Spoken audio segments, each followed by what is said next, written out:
All right, we're live. Episode 11. Episode 11, kind of exciting. I'm actually pretty pumped for this one. I just posted on LinkedIn, and I think it's kind of true, is that we both had these sort of side projects going in the background for a while, and they're pretty good fodder, I'd imagine, for things to talk about here. And I'm kind of excited for us to jump into it because I think this is where my real nerdy side with social media jumps out when we start talking about like growing pages and doing real guerrilla style organic social media. Like we're talking follow-unfollow, replying to comments, all that sort of stuff. And I think that's where I get the geekiest. And now that I think we both sort of progressed in our lives a little bit to know how to do this a little better, we're sort of setting up systems, or at least I know I'm setting up some systems, different workflows to really do these things effectively. And I'm excited to share those. So I think, Jordan, you're going to hop into your Instagram page first, and we're going to walk through it. This is my Star Wars page. I know we've mentioned it before, but for anyone who doesn't know, I'm a big Star Wars nerd, and I basically just started a page to help fuel that for me. So let's just jump into there. So this, honestly, it started last December. I was just posting randomly. It started as like an experiment just to see, for me, what I could do with hashtags and, like you said, the follow and follow and just engaging with other content in general. And I think it was around like 2 months in, it started to actually not blow up, but I was getting crazy engagement rates. And I think, Ty, you've actually looked at it on Social Blade, and I can't remember what that number is, but yeah, you keep talking, I'll look for it. Okay. But anyway, yeah, so it kind of started to blow up, and I was like, okay, so doing something right.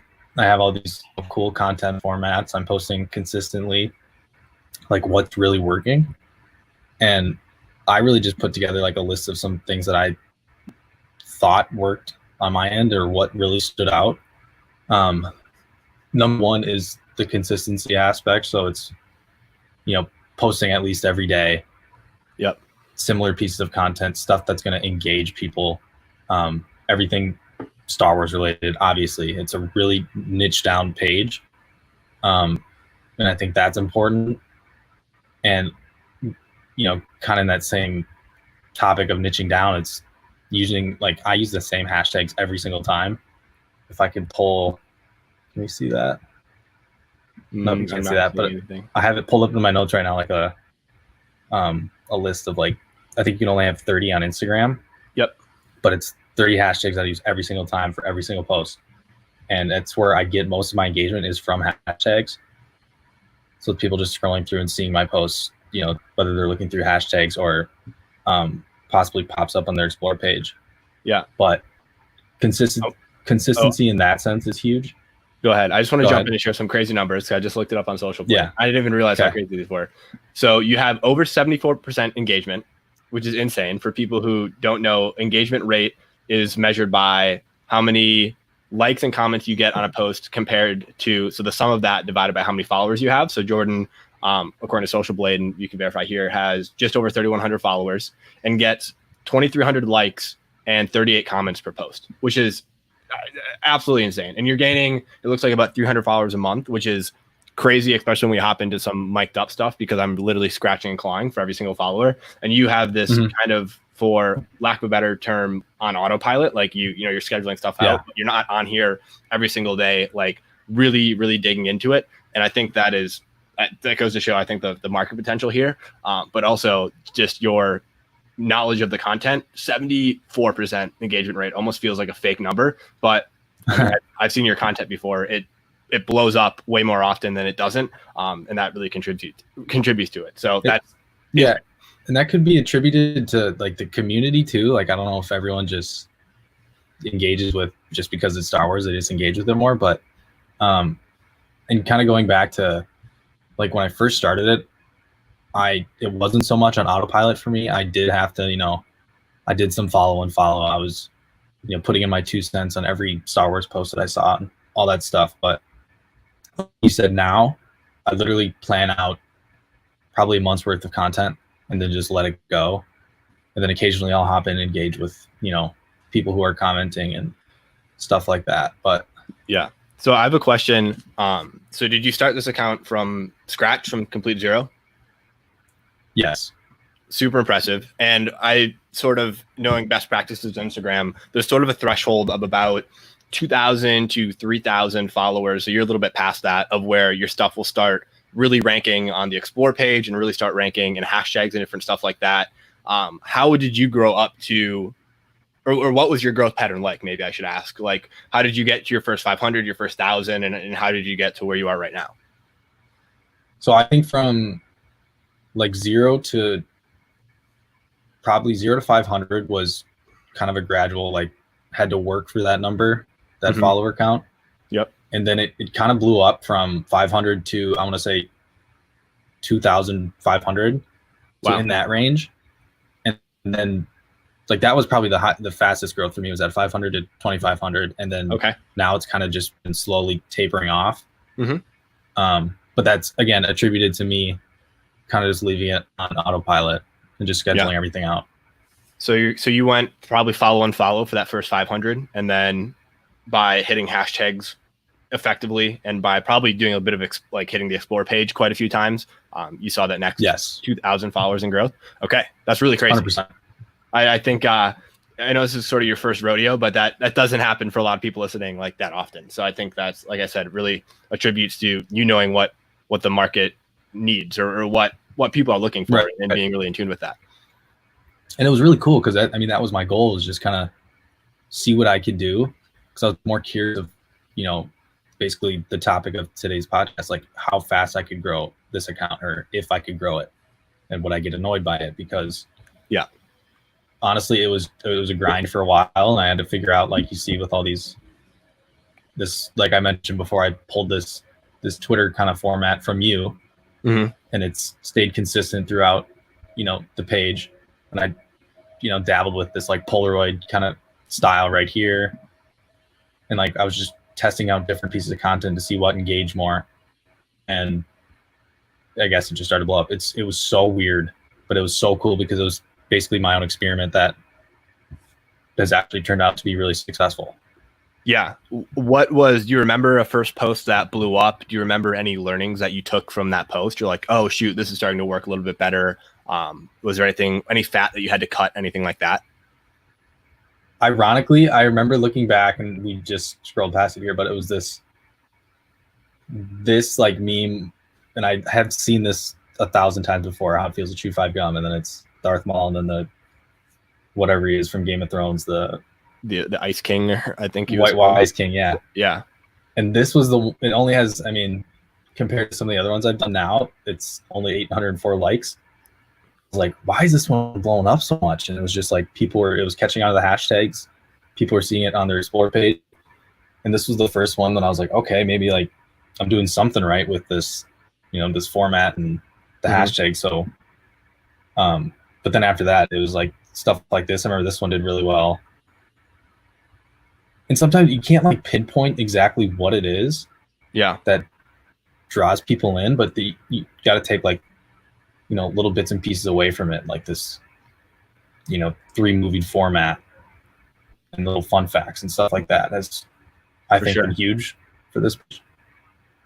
And I think for me too, I like to, you're not going to nail it on like a post by post basis. Like that post might do well, and there's a real possibility it was just a fluke, and maybe it was just something that, you know, did well. There's the right people were online at the right time. Like there could have been a lot of aligning stars, but it's similarly as important to, you know, sit down every couple weeks or every month and look at the broad, like, let's look at the last 30 days, and then you can start pulling some general themes of posts. You're like, so for a 5-star, the reason I kept doing those tweet posts, because when I would look at the last month of posts, I'm like, wow, out of the top 10 posts, you know, 6 of them are these tweet style posts where they have, you know, text overlaid on a graphic on the video. So it's like you start pulling those general threads as you sort of look at a bigger picture, and you shouldn't be so beholden to like each and every post that, oh, this one does well, this one doesn't do well, that means we have to scrap this whole idea or go all in on this whole idea. Exactly. And going back to, you just mentioned a certain time of day. It's funny. I think when I scheduled these out, I almost every single one of these to be posted at 4 p.m. And that's, for me, that's been like the hot spot for this page. I don't know if it's obviously I don't think it works with every account, but like 4 p.m. is just kind of I've rolled with that forever and it's worked. Yeah, something I've been doing recently. My post schedule is always 4 p.m., 6 p.m., 8 p.m.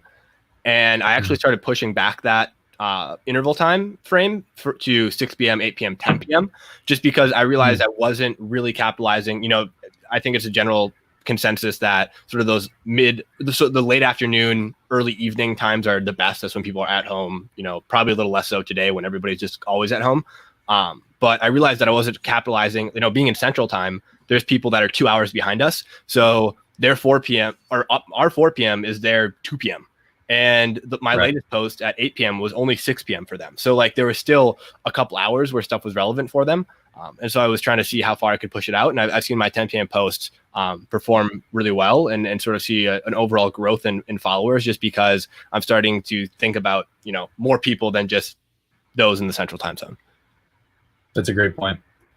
And the last thing I'll say, and this is just for like any platform ever, any kind of social media, is you actually have to make content that people want to engage with, because especially, for something like this, when you're as niche down as just Star Wars fans, like if you're not posting Star Wars, like you're just going to have problems.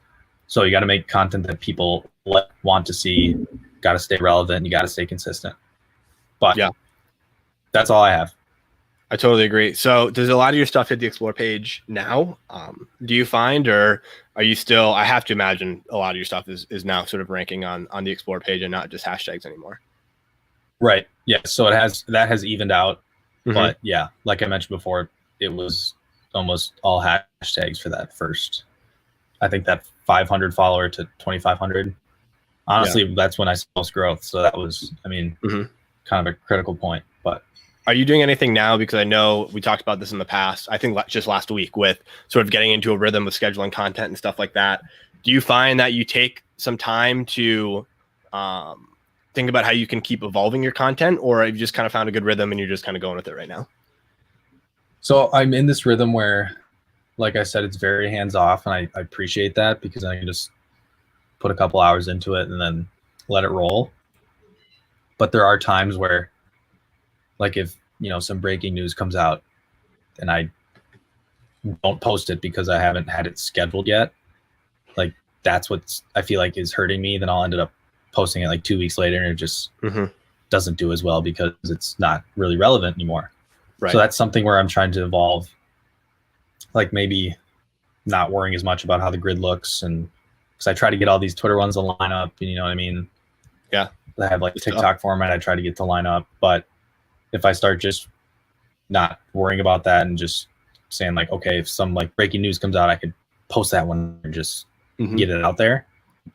So I'm trying to evolve in that sense. But in terms of content in general, I'm really just like looking at other accounts and seeing what they're doing, and obviously not copying, but taking inspiration. No one has the rights to what kind of content you can post. Oh right? my god! It's well, like we've talked about this, finding ways to. Yeah, we have. Yeah, but just finding ways to put your own spin on it. 100%. And I think that's we talked about this last week, like that balance between posting timely content and just posting a lot of scheduled content. I know on 5-star, I've really taken the mold, like, you know what, especially in sports, things are going to happen live. Things are going to happen. There are accounts that are going to be those accounts where you're going to go to for live stuff. And I've realized, because you're totally right, if you try to do it sort of half in the middle of the path where you're like, oh, I'm going to talk about something that happened really recently, but I'm not going to do it until 3 days later. Well, you're 3 news cycles later and all of a sudden you've missed it. So I've sort of thought like, okay, you're either going to do it and you're going to be that account that does stuff in a timely manner, especially when you're talking about these sort of niche curated accounts where you can schedule all the stuff out if you really wanted to, that you either are going to do it or you're not going to do it, and you're not going to be in the middle. So I've been, my opinion has been, I'm not going to do it. I'm just going to schedule stuff out. That just makes it easier on me. It's not really right or wrong. And there's going to be accounts that do it. And you know what? I'm going to miss out on that engagement and whatever, because hopefully I can make up for it on the back end with my consistency, because that's really hard to do. So those accounts don't always make it super long. So that's sort of a side tangent, but I think it is important to note, like, you have to take those considerations into account whenever you're trying to go on this endeavor, because it's it's not an easy thing to do, as you probably know. Right. And real quick, in terms of just like developing different or evolving my content, I do try to sprinkle in like stuff that I make. Just one, it's a way to, I guess, if you have a successful page, like I try to see how redirecting that traffic, like tagging my personal account in this, like how that will affect, like, will my personal account gain followers, which it really hasn't, but it's just an interesting, again, it started as an experiment for me to see how that would affect, you know, having a successful account post a piece of content and then tag that person, how that affects it. Which, well, this content that Jordan has up right now was one that he made, and it's a great piece of kind. It looks like he has a little lightsaber in his hand that's all animated, and it has almost 35,000 views. And his own, you know, your own personal account is tagged. And whether or not you gain followers from that, that's 35,000 people that, quite frankly, probably weren't going to see your work to begin with. So that's just really, really cool stuff, and I love that you're playing around with it. And that was honestly another reason for it. I just wanted, and I think I posted it on my page, but I was like, this would be great for the Star Wars page, and might as well. So there you go. But yeah, that's it. Awesome. I love it. Well, let's hop into mine, which is sort of funny because it's a little ways behind where yours is, sort of in the earlier stages. So I had this idea. This account is probably only, when was this first post posted? July 8th. So pretty new. I love that. And it is the concept of the account is like, if you've seen, you know, the NFL does it a ton where there's like mic'd up videos. I always used to love those as a kid, where at night they'd show the videos on Sunday Night Football of the players that had been mic'd up during the day, and you can hear what they're saying and you can hear all the hits super loud. And I was always like so confused how they did that and whatever. So the reason I did an account like this was because, one, I knew that content was super popular, just sort of being in the football niche. And then two, I knew that there's a wealth of content in stock. Like on YouTube, there's literally hundreds of hours of mic'd up content from years and years and years of NFL, and it's only going to keep coming out every single year. So I knew I wasn't going to have a huge problem finding content, because those, again, are considerations that you have to make. Like if you have to really scramble to find stuff, and like, you know, maybe you're too niche down, or maybe you're just in a niche that doesn't have a lot of content, it makes it really hard. And I didn't want to make this hard on myself. I wanted to make it easy. So I realized that those two things overlapping probably made for a pretty good idea. And then, to be quite honest with everybody, there was another account called like Mic'd Up NFL or Mic'd Up Football or something like that, that was doing really, really well. I mean, I'll shout them out right now. I have no shame. And they might be blocked. We might be seeing live that I'm blocked. No, I'm not blocked. I am. Darn blocked. it. So yes. So I love it. If you were to see, oh, I blocked them. Oh, what a turn of events. This is on the 5-star account. I think I blocked them. Okay. So they have 14,000 followers, and their videos are insane. So, I mean, this is almost 300,000 views, almost 200,000 views, another 200,000 views, almost 300,000. Like, they're really over indexing, and you kind of see that they're doing the same kind of stuff. You know, when you talked about nobody owns the right to posting, like, nope. I'm going to tell you right now, this person might be upset that we're posting very similar content. And of course I looked and I said, this is working and I'm going to do what this is. He didn't invent this format of content. I'm sorry to tell him. And so I got into a little scuttlebutt with some people, not this guy specifically, but there's another guy on who was white knighting on this guy's behalf, and was basically, we're going to block this guy again. It was basically like white knighting, and was like, you can't be copying this guy's thing. I'm like, I'm not his account's doing well. It's mic'd up content. Let's just see who does better, basically. I mean, that's kind of the opinion that I took. So exactly. He didn't invent mic'd up content, whatever. So I took some of that as inspiration, kind of doing my own thing by posting, maybe more TikToks, whatever it may be. And we're not very many days into it. I'm probably going to reach 1,000 followers by maybe the end of the day, definitely by tomorrow. I think the big number to point out here is that I'm following 1,600 people. And this is sort of my first time from the ground up really building an Instagram account. And I think a lot of people might consider the follow-unfollow method to not work. I think Jordan might be an example of how it does. I'm hoping that I'll be another case study of how it does work. Really what my goal is with follow-unfollow is not to, end up following 100,000 people and then I have 100,000 people following me back. It's to get to that 2,000 mark, 2,500 mark, where my stuff can start ranking on the explore page. And I've had content, like a lot of this stuff has over 1,000 views, and that's, I've been gaining followers every day. So that's even before this is at 900 followers. And if I can find one here that has done well, like this is 1,200. There's one pretty recently that had, this one has 2,000. This one has almost 5,000 views. I've actually started to learn that some of this, like you have to be at a certain follower count to get into the explore page, isn't entirely true. If you're to look at the analytics on that post, a lot of that would be from hashtags, and then a lot of it would also be from the explore page. I think you maybe have a different cap on how many people you can reach on the explore page if you don't have a ton of followers. But all the goal is for me to be following and unfollowing is to get to that threshold to where I can start ranking and then start growing followers organically. And I've really tried to track a lot of this. So I have this whole spreadsheet with my logins. I'm not going to click on that, obviously. Just some different notes to myself to post. I have sort of a content calendar. I'm fortunate to have 5-star football to be able to shout myself out on. So I can sort of gain followers that way as well. So you can sort of see on this calendar, there are different shout outs that I have scheduled just for myself. There's different goals that I have in terms of how many people I wanted to have following. And I'm also tracking how many followers I have every single week. I kind of had the goal by the end of the month to be at the 2,500 mark. And early on, I realized that it might not be super possible. And then a shout out worked on 5-star a little bit better than I thought it would. And then, maybe I have to reanalyze what those targets are. But so like my goal for the end of last week was 400 followers, and I ended up being at 730. That was revised down from my goal of 1,000 followers, however. And my goal for this coming week, I'm obviously well over, and I'm already over my goal for the end of the month. So maybe by the end of the month, I'll have reached that 2,500 mark like I'd initially set out. But I also wanted to make sure that my engagement rate was on track. So I have different metrics for that. I'm sort of trying to hover around that 10 to 15% mark. And then the biggest thing I can control is how many posts I have out. And I'm doing a pretty good job there. There are a couple posts that I had to delete or remove because they were duplicates or whatever. So I'm right on. Ty? Yeah. Just to touch on what you're showing me right here, I think this is a step that a lot of people, including myself, miss or don't do. This lays out exactly how you're doing, what you need to get better at, like week by week. Yeah. I think it would help a lot of people improve accounts faster.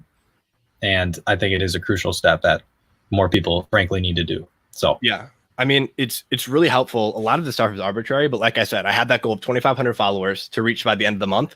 So I sort of had an end destination in mind, and it was just a matter of tracking myself to get to that point.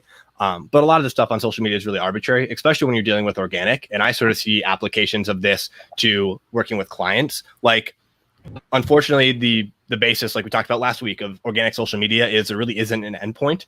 But if you can start setting check marks for yourself, all of a sudden you have a much better measure of if you're having success or not having success. And I really think this sort of schedule, spreadsheet sort of thing has some really interesting applications in that client side social media management. So I can see like, hey, we want to be at 15% engagement for this week. Let's see where we're at. Let's see if we need to be doing better or to be doing worse, and have that constant check-in on yourself. Another thing that might just be, it might just be specific to, I don't want to zoom in like that. It just might be specific to like following and unfollowing to grow your social media account. But I want to make sure, I'm on track to hit those. And I want to look at my numbers historically. So for those people who are not looking at this, again, go subscribe on YouTube so you can actually watch what we're doing here. But I have a column of how many people I followed every single day. And for a while I was relying on Social Blade, and I realized that Social Blade does a weird thing where it attributes follows to weird days, or attributes followers to weird days and people that follow you to weird days. So this historical data was more based on Social Blade, but now I'm going to go and I'm going to look every morning and see what my follower count is at and just do some subtraction and see how many people I ended up following yesterday and how many people ended up following me yesterday. And you can see here on the bottom, then I give myself some averages. So right now I average about 154 people followed every single day. And that nets me about 81 people, which gives me I then created a ratio from that. So for every person that I follow, I get half a follower back. So essentially I know how many people roughly I have to follow to get to a certain number. And then I've given myself some projections as well. That's just multiplying these averages, which change every single day, by 31. So by an entire month. So if I'm gaining 81 followers or 80.78 followers every single day, I can hope by the end of the month to have about 2,500, which is just a helpful thing to know. That also means I'll probably be following close to 5,000 people, which makes sense when you think about what my ratio is. So it's just important to know where I'm going to be at. And then I can look at some of this historical data and say, okay, does that track to some of the goals that I have set up? So this is a much more analytical view of some of the things that, Jordan and I are both doing and things that a lot of people are doing. I guarantee you, I'm one of the few people that are doing this and put time into this. And this might, quite frankly, all be a waste of time. But what I'm really doing it for is to see if one, I'm just super interested in it. And two, I can sort of try to apply some of these processes to people that are hopefully willing to pay me to do this, because I think it's really valuable tracking, especially again, when you're talking about organic social media, which doesn't really have a ton of meaningful benchmarks. Right. It's awesome. Yeah. So start doing it. So no, it's super exciting. I can, maybe I'll share the spreadsheet, but it's like I said, it's super helpful to be able to see, if you're on track. And I hope, my goal is to get to a point where I'm like with 5-star, where I sit down and schedule stuff out. And then in scheduling stuff out, I can schedule out ads, like a little peel back the curtain for like Jordan or for anybody else. This month on 5-star, I'm probably going to make close to $500 just on ad revenue, which is incredible.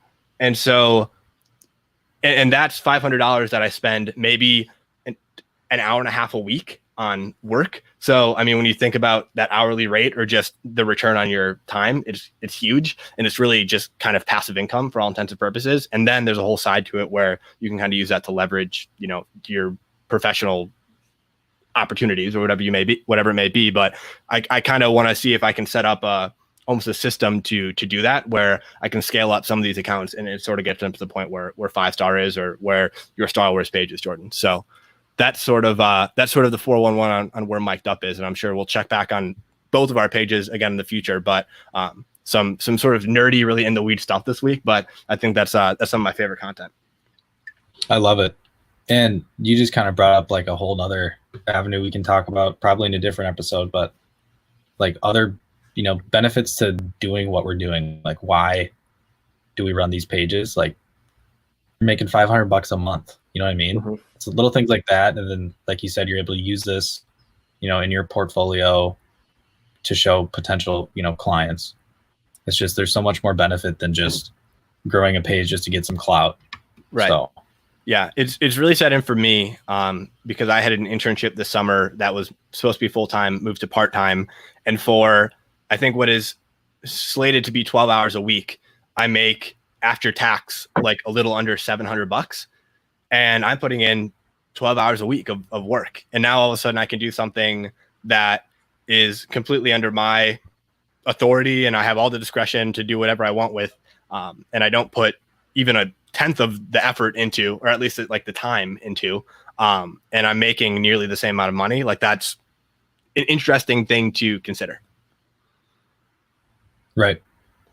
And, just kind of an overarching, I guess, topic here, but like we talked a lot about Instagram today, but these same tactics and strategies, they work for different social media platforms as well. But I mean, ultimately it comes down to consistency, the type of content you're posting, and, how you're engaging with your community and audience. Yeah, 100%. I think you have to know what platform you're on. And I think like Jordan is a great example. I mean, the guy that's pulling over 74% engagement, like you, Jordan, have a really strong knowledge of, the type of person you're going after, the type of content they want, and everything like that. And if you were to just take the same content and put it on Twitter, I guarantee you wouldn't have the same success. Or if you were to take the same content and put it on Facebook, I guarantee you wouldn't have the same success. So it's all conditional from that point of view. So, when you say take these techniques and these strategies and apply them to other platforms, that's correct. But, you have to be you have to do what Jordan is doing, but doing it for Twitter if you'd like to do that, or do it for, I think a big one is LinkedIn if you want to talk about your personal brand. I think it's important just to know the platform you're on. And sure, some techniques might carry over. Like I know on LinkedIn, if you just request to connect with a bunch of people, then you're going to grow your followers on LinkedIn, because your followers equal your connection. So like that idea works as well. But you have to be cognizant of what you're doing and where you are as well. And you just got to stay in front of people, because if you're, I mean, speaking of LinkedIn, like if you're just connecting with people and you're not posting or engaging with anyone, like what's the point? So yeah, what's the point, Tyler? You're not engaging or connecting with anybody on LinkedIn these days. I know that was a shot at me, but I got to be doing better there. What can I say? I'm too busy on the Instagram streets right now, trying to make content for people that are grow mic'd up pages. Yeah, I'm doing mic'd up pages, and then I'm going to drop a great LinkedIn video someday, and it's going to be all about how I did this, and I'm going to break down the spreadsheet, and it'll get thousands of views. That'll be fantastic. But until then, people have to tune into the podcast, which has been another fantastic episode. Again, right at 30 minutes. And if you say you come here every week for 30 minutes of consistent content, I mean, that's what you're going to get every single week. So I thank everybody for listening. Make sure, if you haven't already, go follow, subscribe to us on Apple Podcasts, Spotify, wherever you listen to podcasts, YouTube as well. I mean, this was a super visual heavy episode. You can kind of see the breakdown of that spreadsheet that I walked through. You can see what the examples of the posts that Jordan and I were talking about. I think we often do maybe not a great job at realizing that a lot of people are listening to it as well as watching it. So it's probably just really bad at that. So I'm sorry. Yeah. So whatever that means, you're just gonna have to go watch it at the end of the day. So awesome. Jordan, do you have anything else? I don't. Okay. Well, fantastic. Thank you, everybody. You did it extremely well, and I don't want to ruin it. Sorry we missed last week. Jordan was too busy. Oh, yeah, we didn't even mention that. Yeah, we did. We weren't here last week. I don't know how many people cared. Probably very few.